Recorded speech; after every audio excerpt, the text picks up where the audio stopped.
Buenos dias a todos. Eu sou o Dr. Alter e atuo como pesquisador da Fundação SCP. E hoje nós vamos falar sobre o SCP-003.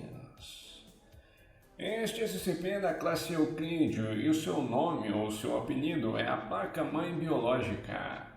Vamos começar pelos procedimentos especiais de contenção.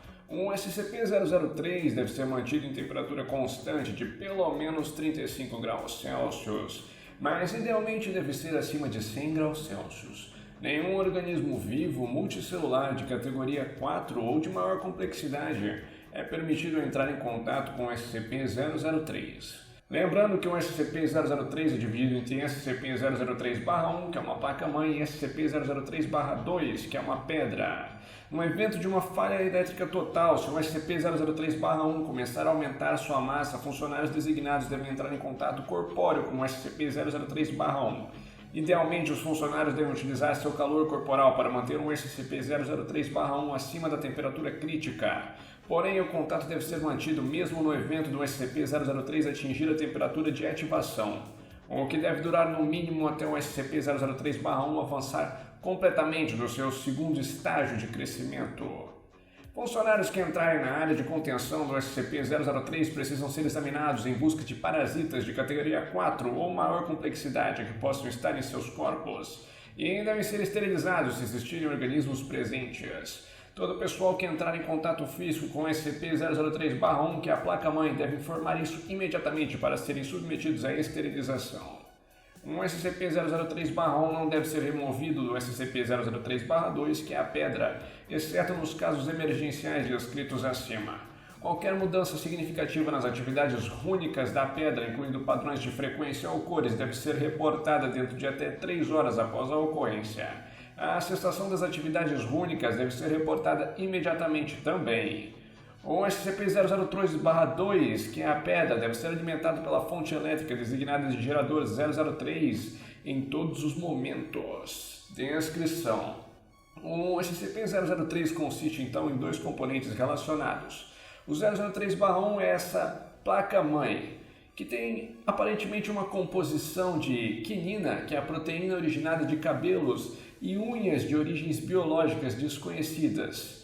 Elas se assemelham a unhas e cabelos humanos, sendo que os cabelos fazem os circuitos da placa-mãe, em uma configuração bem parecida a uma placa-mãe de computador.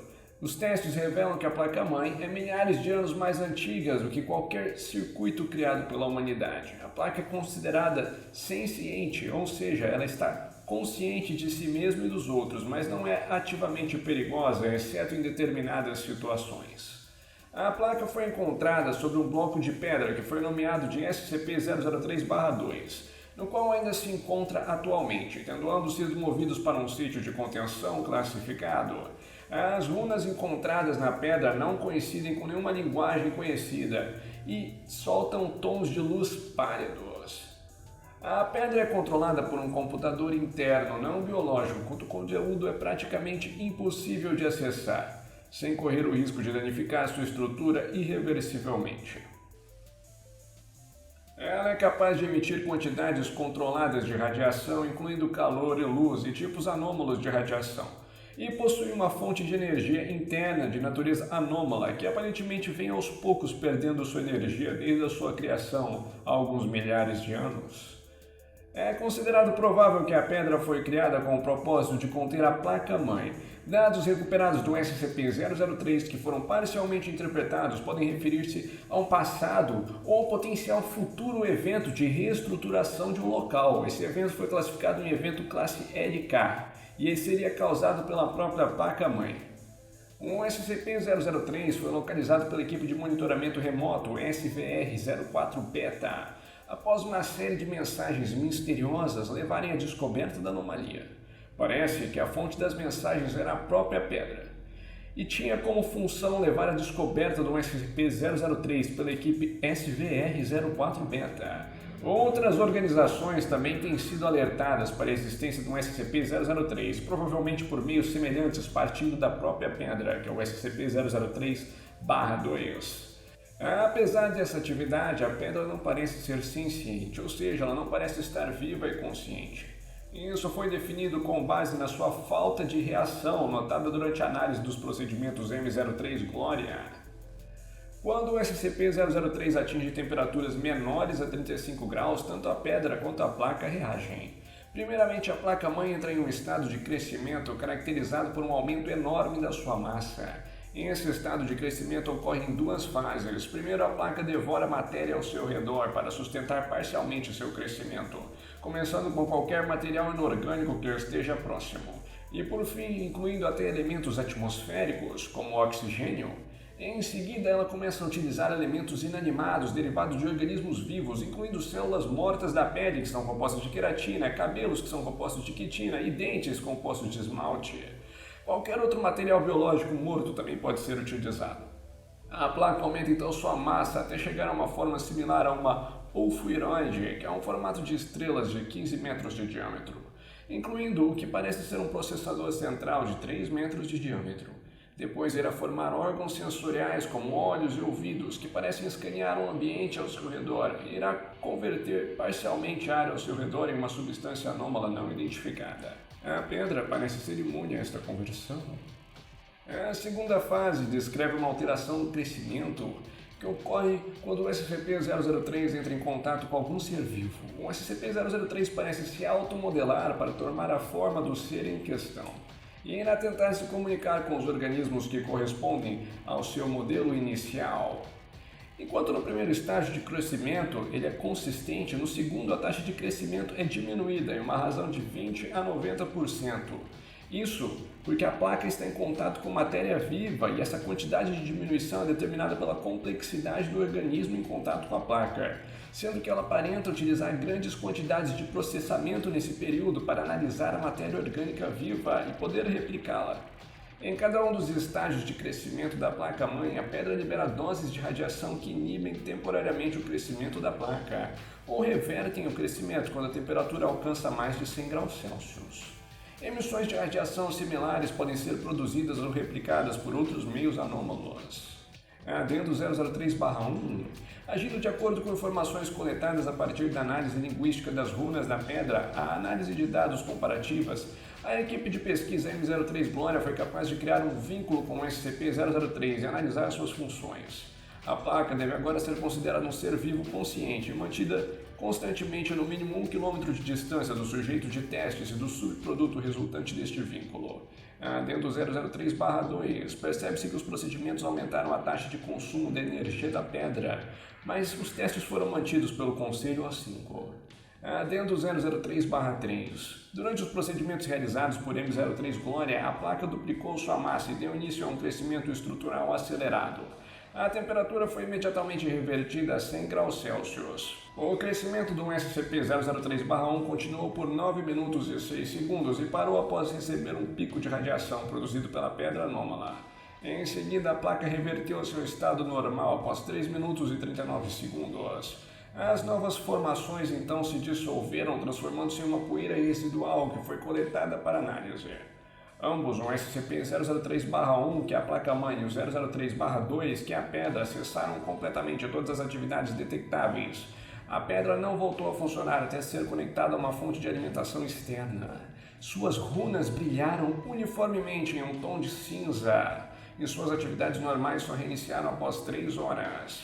Devido a esse desgaste causado pelos testes, a pedra já não é mais capaz de manter a área de contenção a uma temperatura suficiente de 35 graus Celsius sem o auxílio da fonte de energia fornecida por 6 geradores 003.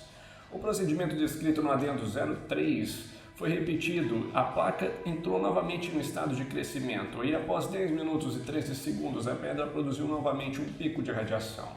O crescimento da placa-mãe parou por 36 segundos depois desse pico de radiação e depois retornou com a velocidade normal. Após quadruplicar sua massa inicial, a placa-mãe formou um casco e um corpo rígidos, utilizando para isso elementos da sua própria cela de contenção. A placa violou então a contenção, entrando na sala de observação onde estavam presentes 9 membros da equipe M03 Glória. Ao entrar em contato físico com os indivíduos da equipe, a placa os englobou em apêndices que cresciam rapidamente e parou então de crescer por 15 minutos, provavelmente analisando os pesquisadores. A placa retomou então um crescimento normal e reorganizou os componentes de seu centro, formando um humanoide do sexo feminino de 3 metros de altura, com seus tentáculos periféricos mudando de lugar para formar o cabelo e a coluna vertebral da criatura. Ela produziu então vocalizações rudimentares em uma aparente tentativa de se comunicar com os pesquisadores. Um indivíduo desconhecido se aproximou então da área comprometida. Acompanhado de uma equipe completa de agentes, o indivíduo alegou estar agindo sob as ordens do diretor O5 número 10 e tentou se comunicar com o SCP-003-1. Após esse incidente, o agente Jackson da M03 Glória conseguiu restaurar o fornecimento de energia à pedra e então ativou os geradores de reserva para retornar a temperatura ambiente a 100 graus Celsius. Com isso, a placa-mãe voltou ao seu estado normal após 21 minutos e 7 segundos, sendo recontida sem incidentes adicionais. Todos os 9 membros da M03 Glória foram posteriormente examinados sem que qualquer dano físico fosse encontrado. Também não foram detectados quaisquer efeitos mentais residuais, além de traumas psicológicos menores. Os materiais convertidos pelo SCP-003 não se dissolveram e encontram-se atualmente sob análise. Adendo 003/05. Tendo em vista o incidente anterior, o O5-10 foi removido do Conselho O5 com uma decisão conjunta feita pelos outros diretores observadores. Todas as atividades da equipe M03 Glória foram suspensas por prazo indefinido. Agora nós vamos acessar o arquivo especial do M03 Glória. Para isso precisamos de uma permissão de acesso que eu felizmente tenho. Vamos seguir em frente. Segue-se o relato do incidente A21B realizado pelo Dr. David Moose, líder da M03 Glória, por ordem do comando O5.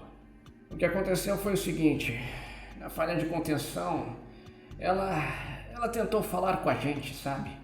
Todos nós ouvimos a voz dela em nossas cabeças em uma espécie de meia-língua que não conseguíamos entender completamente.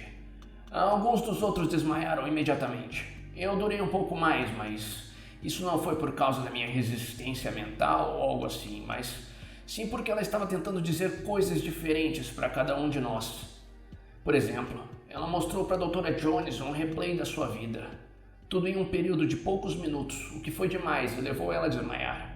Sabe, essa coisa, ela não entende emoções humanas, nem sensações como dor, e no geral ela não entende muita coisa sobre como nós experimentamos o mundo. Por isso, eu diria que os procedimentos especiais de contenção são necessários. Preste atenção, ela quer criar um mundo, transformá-lo num paraíso filtrado através do seu próprio entendimento alienígena do que seria um paraíso. Mas ainda assim, um paraíso que ela ia fazer para nós, para a humanidade. Ela ficaria feliz, na verdade, em criar um paraíso para qualquer organismo vivo suficientemente complexo que ela encontrar. Qualquer coisa com uma mente complexa o suficiente para aceitá-la. Poderia ser um cão ou até mesmo uma mosca doméstica.